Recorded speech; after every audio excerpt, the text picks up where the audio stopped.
நம் வீட்டில் செல்வம் குறைவதின் அறிகுறிகள். அவசியம் பார்க்கவும். கழுவப்படாத எச்சில் மற்றும் சமையல் பாத்திரங்கள் அதிக நேரம் அப்படியே இருப்பது.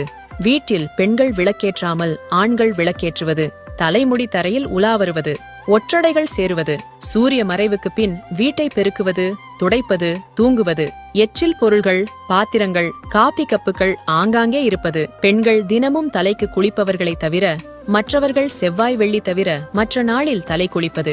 ஆண்கள் புதன் சனி தவிர மற்ற நாளில் தலை குளிப்பது. குழாய்களில் தண்ணீர் சொட்டுவது. சுவற்றில் ஈரம் தங்குவது. செல் கரையான் சேருவது. பூரான் போன்ற விஷ ஜந்துகள் உலாவுவது. அதிக நேரம் ஈர துணிகள் போட்டு வைப்பது. தேவைக்கு அதிகமான பொருட்கள் வைத்திருப்பது.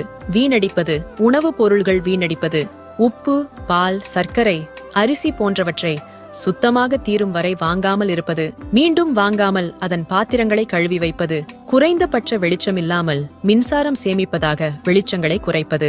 மெல்லிசை கேட்காமல் சதா காலம் ராஜச இசையை, அபச இசைகளை கேட்பது. இல்லை இல்லை, வராது வராது, வேண்டாம் வேண்டாம் போன்ற வார்த்தைகளை அதிகம் உச்சரிப்பது. படுக்கையையும் பூஜை பொருட்களையும் வேலையாட்களை கொண்டு சுத்தம் செய்வது.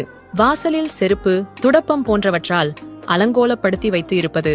மேலே சொன்னவற்றை தவிர்த்தால் வீட்டில் செல்வம் பெருகும், நிலைத்திருக்கும்.